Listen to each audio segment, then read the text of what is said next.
Assalamualaikum warahmatullahi wabarakatuh. Di sini saya akan menjelaskan mengenai acara kelima dari PG Web yang telah saya kerjakan, yaitu tentang GeoServer. Jadi GeoServer ini itu adalah merupakan server atau website yang dimana kita itu nantinya bisa visualisasi hasil pengolahan database kita. Nah, di sini pengolahan database yang saya lakukan itu adalah dengan menggunakan The Beaver. Jadi hasil dari database yang telah saya olah di The Beaver nantinya akan dimasukkan ke atau divisualisasikan secara spasial di GeoServer menggunakan ekstensi PostGIS. Nah, yang pertama di sini saya akan coba masuk dulu ke website GeoServer. Jadi GeoServer itu didapatkan dari instalasi, lalu kita bisa sebelum mengakses website sendiri, kita bisa menyalakan GeoServer-nya di sini. Nah, ini. Jadi kita klik 2 kali, nantinya dia akan membuka command prompt yang dimana dia itu menyatakan kalau GeoServer-nya itu sudah on. Baru setelah itu kita bisa masuk di sini. Lewat sini, nah nanti dia akan tampil di sini. Di sini yang pertama saya akan login dulu.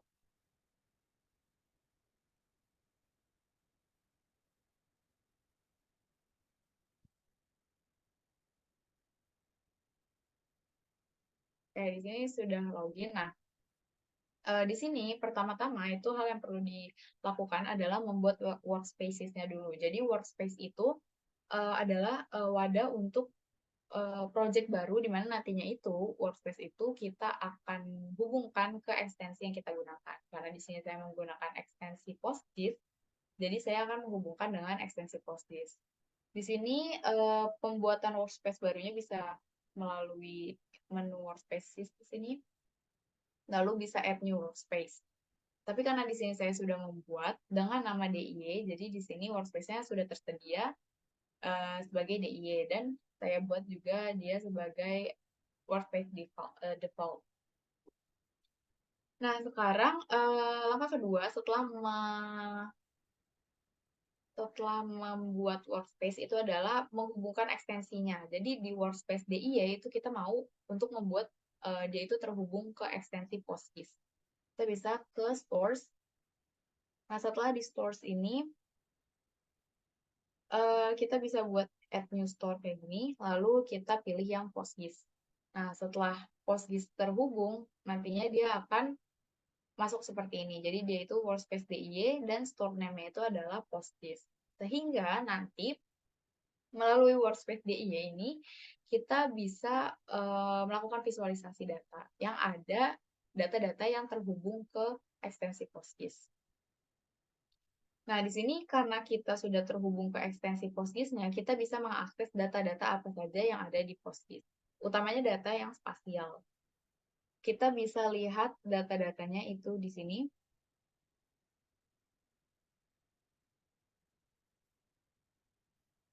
Nah, apabila kita lihat di sini, ini adalah semua data-data yang telah kita hubungkan atau kita sambungkan ke ekstensi PostGIS. Jadi ada banyak data-data yang sudah dipublish juga. Jadi sekarang saya akan menjelaskan bagaimana data spasial yang telah dihubungkan ke ekstensi PostGIS ini bisa divisualisasikan. Nah, yang pertama itu caranya adalah saya akan menghubungkan data persons. Di sini ada data persons, tapi di sini sudah saya publish. Jadi mungkin saya akan coba publish ulang. Jadi saya akan menghapus dulu hasil publish-nya.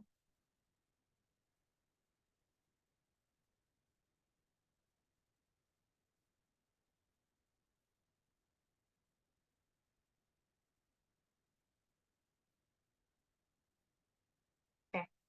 Jadi cara pertama itu adalah kita add new layer seperti tadi. Lalu kita ambil layernya itu dari mana? Dari workspace DIY yang sudah terhubung di ekstensi PostGIS. Nah, setelah itu bisa kita lihat di sini ada persons, yang dimana personsnya ini datanya itu tabelnya sudah memiliki data geografi. Jadi nantinya bisa kita lihat persebaran dari basis data persons ini secara spasial. Sekarang kita bisa publish. Nah, di sini setelah masuk ke pengaturan layernya, kita bisa masukkan koordinat dari tabelnya. Jadi itu dia tuh ada koordinat minimal dan koordinat maksimal baik dari titik X ataupun titik Y yang dimana nanti itu dia akan uh, melihat persebaran dari data-datanya. Titik koordinat mana yang dia itu sebagai titik koordinat minimal dan koordinat mana yang sebagai titik maksimal. Nah, di sini bisa langsung secara otomatis menggunakan compute from data. Di sini juga compute from native bounds-nya. Nah, setelah itu, setelah sudah diatur koordinatnya, lalu bisa langsung kita save. Nah, jika sudah terpublish, barulah kita bisa melakukan preview atau melakukan visualisasi melalui layer preview di sini. Kita bisa cari persons. Di sini ada, karena tadi yang saya atur itu adalah yang persons biasa, maka dari itu sekarang saya akan coba buka yang ini dulu. Nah, di sini sudah ada persebaran datanya, data dari tabel persons yang sudah yang database-nya itu sudah diolah pada The Beaver. Nah, di sini misal kita klik salah satu titiknya, itu dia akan menampilkan atribut dari titik tersebut sesuai dengan lokasinya. Itu dia itu misal di titik ini dia itu memuat data siapa dan beserta atribut lainnya di sini. Nah, di sini secara lengkap ditampilkan ada FID, ID, NIK, first name, last name, gender, dan lain-lain. Sampai latitude dan longitude-nya pun juga ditampilkan. Titik yang lain pun juga bisa. Titik ini, semua titiknya itu dapat memuat informasi.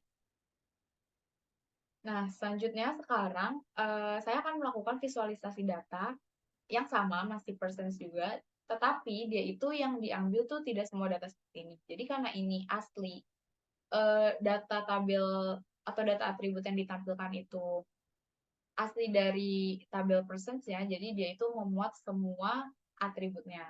Tapi di sini kan masih ada atribut-atribut yang gender itu dia itu 2, marital status itu 2. Nah, sehingga kita perlu melakukan perintah terhadap database-nya.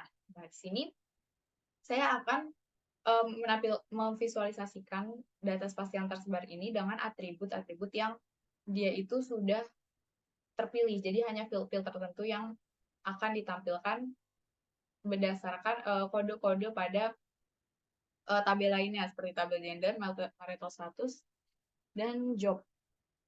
Nah,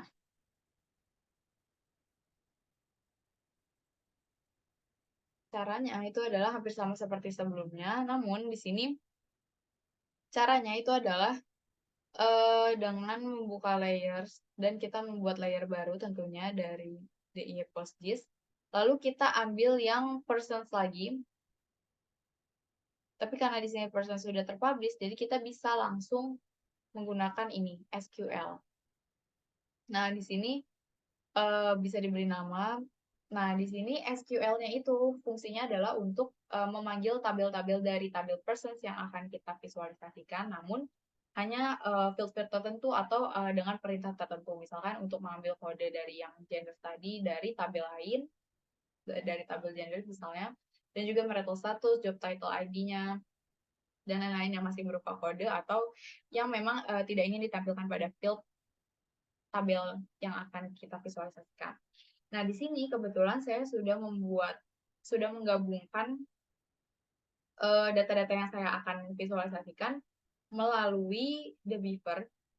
Nah, di sini saya menggunakan menggunakan SQL ini. Nah, jadi di sini SQL-nya bisa langsung di-copy saja dan bisa kita masukkan ke sini. Setelah dimasukkan, nanti bisa langsung di-save. Nah, setelah di-save, itu berarti dia sudah terpublish. Nah, untuk melihat datanya, kita bisa ke layer preview lagi.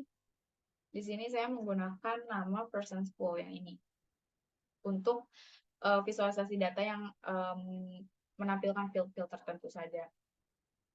Saya akan coba open field. Nah, di tampilannya sama, tapi jika kita klik titiknya, nah dia itu akan hanya menampilkan informasi-informasi yang memang kita perintahkan pada SQL yang telah kita tulis tadi.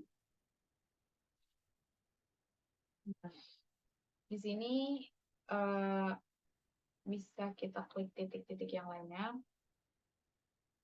Nah, lalu sekarang saya akan melakukan simbolisasi. Jadi, di sini data yang ditampilkan oleh GeoServer-nya itu default-nya seperti ini. Misalkan titik-titiknya ini tuh default. Jadi, belum ada simbolisasi. Jadi, ini hanya bawaan dari GeoServer-nya. Sekarang saya ingin visualisasi data saya itu memiliki simbolisasi. Memiliki simbol tertentu. Nah, caranya adalah yang pertama di sini saya akan menambahkan data-data baru terlebih dahulu. Jadi saya ini punya data shapefile yang kebanyakan itu data tematik. Sehingga kalau data tematik itu biasanya memiliki simbol-simbol yang berbeda-beda. Bisa mungkin graduated color untuk shapefile untuk tematik yang untuk data tematik yang memang dia itu bertingkat nilainya. Nah, di sini saya akan masukkan dulu di QGIS.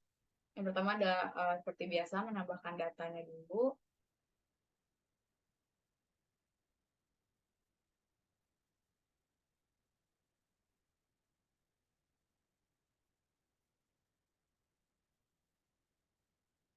Nah, ini kenapa saya menggunakan QGIS di sini untuk menampilkan data shapefile-nya. Jadi karena saya punya data shapefile dan QGIS ini bisa untuk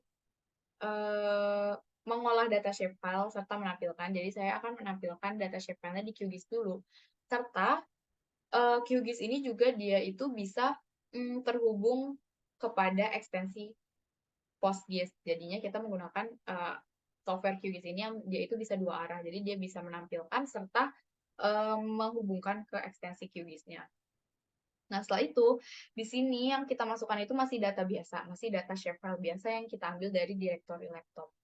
Sekarang saya ingin data-data ini itu masuk ke ekstensi PostGIS, sehingga nantinya ekstensi PostGIS ini yang sudah juga terhubung dengan GeoServer itu menampilkan data-data yang saya import.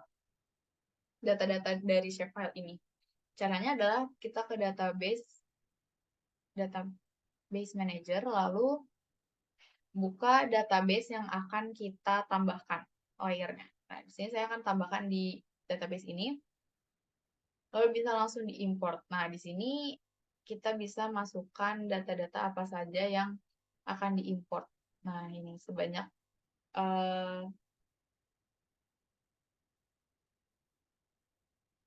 11 data. Nah, tapi karena saya sudah mengimport semuanya, jadi mungkin saya tidak akan melakukan import lagi.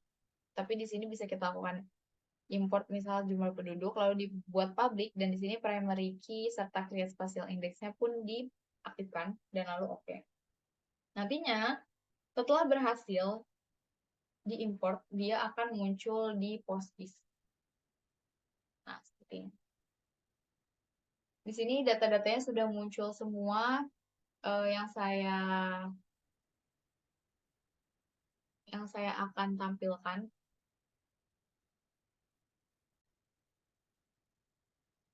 Oke, jadi setelah importnya berhasil, nanti dia akan masuk seperti ini. Semua datanya sudah saya masukkan, sehingga dia itu akan terbaca di sini. Jika kita ingin membuat layer baru, seperti tadi, kita bisa lihat apakah dia sudah masuk atau belum ke ekstensi PostGIS. Kita bisa lihat di sini. Nah, sini datanya sudah masuk semua, tapi memang belum dipublish. Ada beberapa data yang belum dipublish. Nah, yang belum dipublish ini itu tidak bisa kita visualisasikan, tidak bisa kita preview, tidak bisa kita lihat previewnya di layer preview. Maka dari itu kita perlu publish terlebih dahulu. Nah, di sini saya punya satu data yang belum saya publish, yaitu data perkantoran. Saya akan coba untuk membuat simbolisasinya dengan cara Saya akan kembali ke QGIS dulu. Jadi di sini datanya itu disimbolisasi di QGIS terlebih dahulu, lalu nanti kita upload. Saya akan menghapus dulu semuanya di sini karena sudah diimport, jadi kita bisa langsung tarik hasil importannya, hasil dari yang telah dihubungkan ke ekstensi POSIX-nya. Sini tadi saya akan cari perkantoran, langsung saya drag. Nah,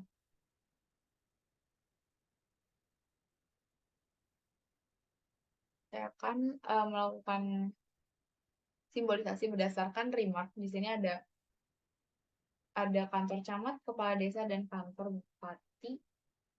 Lalu bisa langsung kita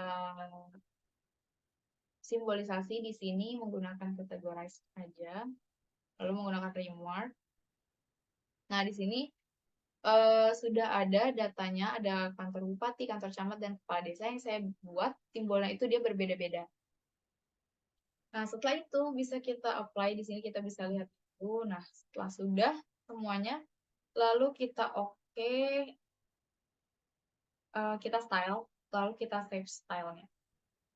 Nah, di sini seperti yang saya bilang tadi, data yang disimpan, data hasil simbolisasi yang disimpan itu adalah berupa SLD style file. Jadi nanti hasil stylenya itu akan di upload atau dipublish di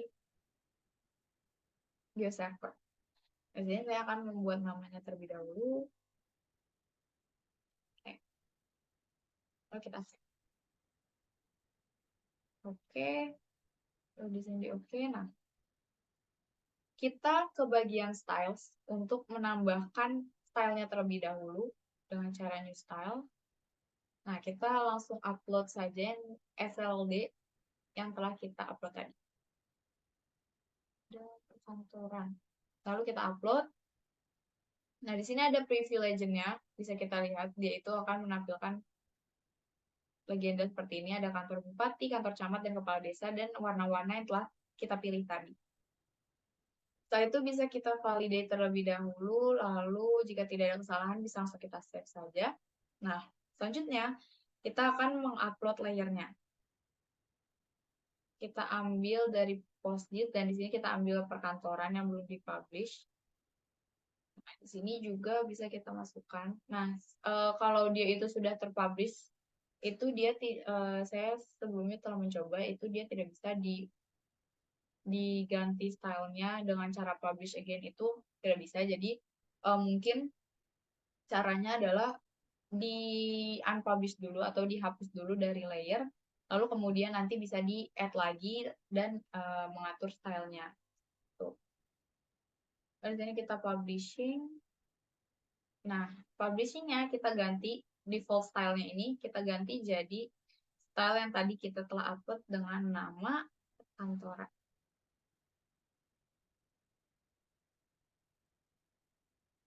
Ini. Nah, sini sudah ada legendanya juga. Lalu kita langsung save. Bisa kita lihat di layer preview di sini. Kita bisa buka. Nah, di sini sudah ada persebaran titik perkantoran dengan simbol-simbol yang tadi itu sesuai dengan legendanya. Ada yang kantor bupati, kantor kecamatan, dan kantor desa. Di sini kita bisa lihat informasinya juga ada. Di sini ada remarknya, ada kantor kepala desa. Nah, jadi cukup sampai di situ, sampai di simbolisasi yang bisa diupload dan bisa divisualisasikan pada GeoServer. Lalu kurang lebihnya mohon maaf. Assalamualaikum warahmatullahi wabarakatuh.